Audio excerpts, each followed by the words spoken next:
به نام خدا. درود به همه شما دوستان عزیز. مریم مختاری هستم، کارشناس طب سنتی ایرانی. تو این ویدیو میخوام براتون در مورد فواید آغوش درمانی آموزش بدم. لمس کردن برای کمک به تسکین دردها و رهایی از استرس و اضطراب و حس زنده بودن برای همه ما لازم و ضروریه. در بیماران باعث امید و میل به زندگی و رهایی از بیماری میشه و در کودکان باعث تقویت رشد جسمی و ذهنی اونها میشه. لمس کردن اولین تجربه‌ایه که انسان از بعد به تولد اون رو به دست میاره. در واقع دکتر یا مامایی که نوزادی رو به دنیا میاره اون رو در آغوش میگیره، در واقع اون رو لمس میکنه و روی شکم مادر قرار میده.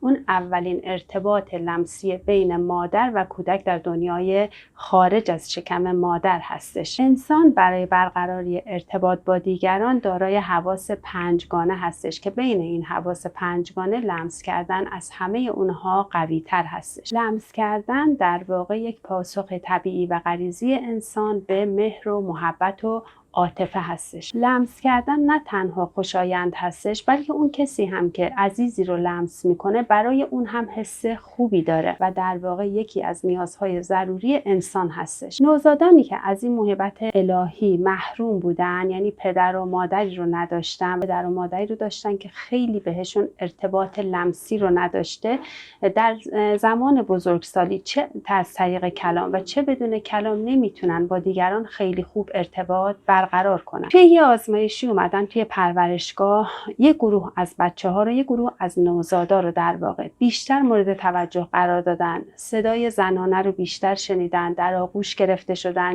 با اونها ارتباط چشمی و لمسی بیشتری برقرار شده و صحبت شده باهاشون و به یه گروه دیگه‌ای خیلی کمتر توجه شده، یعنی همون توجه معمولی.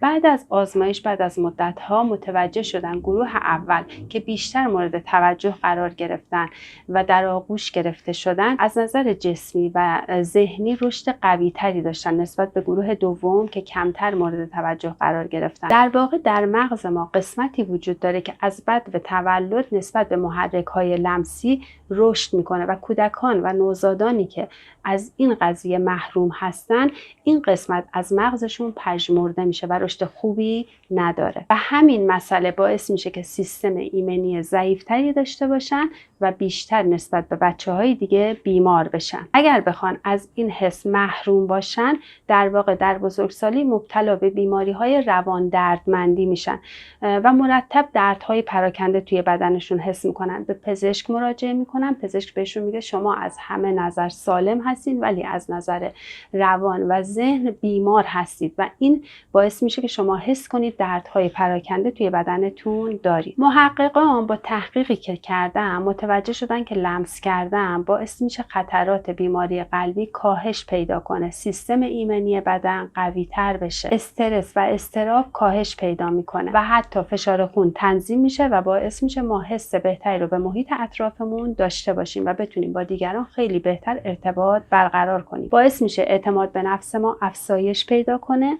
و علائم بیماری آلزایمر، بیقراری‌های مکرر، قدم زدن‌های عصبی توی ما کاهش پیدا کنه. حس تنهایی از بین میره، اعتماد به نفسمون بالا میره، بیخوابی و بدخوابیمون درمان میشه و روزها برامون شاد و شادتر میشن. حس دوستی تقویت پیدا میکنه، افراد بیشتری رو میتونیم اطرافمون جذب کنیم، سیستم ایمنیمون تقویت میشه و اگر بیمار باشیم امید به زندگیمون بیشتر میشه و شخص بیمار رو به زندگی امیدوارتر میکنه. برای همینه وقتی کسی بیمار میشه میگن که برین به ملاقات، شاید دیدار یک دوست فقط درمان اون باشه. بودن عزیزانی که بیمار شدن، این بیماری فقط از تنهایی بوده و وقتی دوستی به دیدارشون رفته بدون هیچ دارویی حالشون بهتر شده. حتی حکیم جرجانی این رو گفتن، شاید بیماری وجود داشته باشه که با یک هدیه درمان بشه، با دیدن یک دوست درمان بشه. برای همینه که میگن عزیزانی که دوستانی رو برای خودشون دارن، تنها نیستن، کمتر بیمار میشن، کمتر نیازشون به طبیب میفته. در آغوش گرفتن خانواده دوستان، حتی یک حیوان خانگی که دوستش دارید باعث میشه که هورمون اکسیتوسین در مغز شما بیشتر ترشح بشه که دانشمندا به اون میگن هورمون عشق، و سطح هورمون کورتیزول رو به شدت میاره پایین که بهش میگن هورمون استرس و اضطراب، و شما از استرس و اضطراب رهایی پیدا میکنید. اگر سردرد دارید، اگر دردهای عضلانی دارید، بدون هزینه هیچ دارویی با آغوش درمانی کاملا این مشکلتون برطرف میشه، چون که ترشح هورمون اکسیتوسین باعث میشه که شما آستانه تحملتون به درد بالاتر بره و درد رو کمتر حس کنید. در آغوش گرفتن عزیزان هورمون دوپامین و سروتونین رو در مغز افزایش میده، هورمون شادی رو، و این باعث میشه شما احساس شادی کنید و خلق و خوتون بهتر بشه. دانشمندا اومدن 2 گروه زوج رو مورد تحقیق قرار دادن. به گروه اول گفتن از همدیگه دور بشینید و در مورد مشکلاتتون صحبت کنید. به 2 گروه گفتن که کاملا نزدیک هم بشینید، دستای هم رو بگیرید و در مورد مشکلاتتون صحبت کنید. بعد از اینکه مشکلاتشون رو صحبت کردن 2 گروه رو مورد آزمایش قرار دادن. گروه اول که از همدیگه فاصله داشتن و در مورد مشکلاتشون صحبت میکردن، هم ضربان قلبشون بالاتر رفته هم فشار خونشون. گروه دوم که نزدیک هم نشستن، دستان هم رو گرفتن، هم ضربان قلبشون عادی بوده و هم فشار خونش و هم تونستن به راحتی مشکلاتشون رو حل کنن. دانشمندا ثابت کردن که در آغوش گرفتن همدیگه حتی برای لحظه کوتاهی میتونه استرس ما رو کنترل کنه، میتونه نسبت به همدیگه حس بهتری داشته باشیم، میتونه ما رو شادتر کنه. در واقع انسان‌ها ذاتاً اجتماعی هستن و نمیتونن تنها زندگی کنن. کسانی که دوستان خوبی دارن و ازدواج کردن زندگی شادتری دارن نسبت به کسانی که تنها زندگی میکنن، تنها هستن و دوست خوبی رو ندارن. برای همینه که توی طب سنتی ما یه درمانی رو داریم به نام ماساژ درمانی. یعنی اینکه یک شخص پیش کسی میره، بدنش رو ماساژ میده، در واقع لمسی که میکنه و ماساژی که به اون شخص میده جریان خون و بدن اون شخص رو، جریان لنف بدن اون شخص رو بهبود میده و این باعث میشه دردهای عضلانی اون شخص از بین بره با خون رسانی که به بدنش میرسه. دیدین عزیزان وقتی میرن ماساژ میدن میان میگن چه خواب راحتی رو ما تجربه کردیم، وقتی میخوابن خیلی بهتر میخوابن. رد و بدل شدن انرژی باعث میشه که انرژی‌های منفی از بدنشون خارج بشه. ببینید به طور ذاتی و غریزی وقتی ما جایی از بدنمون درد میکنه دستمون روی اون محل درد میره، در واقع میخواد انرژی به اون محل درد بده و اون رو لمس کنه، با لمس کردن درمانش کنه. دستان ما، بدن ما پر از انرژی هستش. اگر شما بیاین محلی از بدنتون رو که درد میکنه به همدیگه بمالید، 2 تا دستاتون رو به هم بمالید، چی میشه؟ گرم میشه، یعنی انرژی ایجاد میشه. انرژی یعنی همون گرما.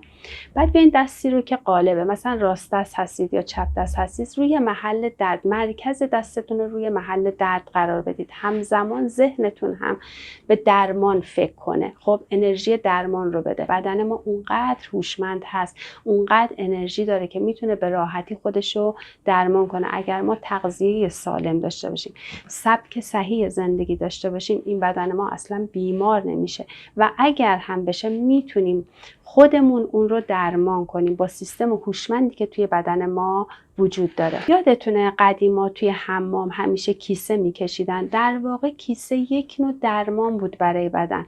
این کیسه ای رو که به بدنشون میکشیدن علاوه بر اینکه منافذ پوست باز میشد، پوست نفس میکشید، در واقع پوست بدن ما دهان بزرگ بدن ما هست. نفس رو بهتر میکشید، منافذ پوست باز میشد، پوست تمیز میشد، شفاف میشد، درخشان میشد، جریان خون و لنف توی بدن ما قوی تر میشد. همون هفته یه بار کیسه ای که به خودشون میکشیدن. الان خواهشی که من ازتون دارم شما بیاین هر روز صبح که بیدار شدید اولین کاری که میکنید همون توی رخت خواب خودتون روی لباس هاتون بدنتون رو یه ماساژ بدید، بدنتون رو آروم بمالید. یا اگر سختتونه به این صورت یک کیسه کنار دستتون بذارید، اون کیسه رو توی دستتون بکنید و آروم فکر کنید که داخل حمام هستید، از روی لباس یک ماساژ نرم به خودتون بدید. قول میدم اون روزتون خیلی شاداب‌تر باشید. بدنتون خیلی ریلکس تر باشه. ما برای حس زنده بودن نیاز داریم به 4 بار در آغوش گرفتن هم در روز با عزیزانمون. هیچ فرقی نداره پدر، مادر، خواهر، برادر، همسر، عزیزانمون، حتی یک حیوان خونگی که دوستش داریم. و برای داشتن حس قوی بودن نیاز به 8 بار در آغوش گرفتن همدیگه داریم. خواهش میکنم بی بهونه عزیزانتون رو در آغوش بگیرید. این محبت در واقع یک درمان قوی هستش، از هم دریغ نکنید. اومدن آزمایش کردن، دیدن نوزادانی که مورد توجه قرار نگرفتن، از آغوش محروم بودن، توی آزمایش انجام دادن، قبل از رسیدن به سن 5 ماهگی فوت کردن. وقتی ما میتونیم بدون هیچ هزینه عزیزانمون رو برای خودمون حفظ کنیم، پس این آغوش گرممون رو از همدیگه دریغ نکنیم. اگر 2 عبارت خستم و بیحالم رو کنار بذارید، نیمی از راه درمان بیماری ها رو طی کردید. امیدوارم همیشه سلامت باشین. قدر عزیزانتون رو تا هستم بدونید، به خصوص پدر مادراتون. به خدای بزرگ میسپارمتون. شاد و پیروز باشید.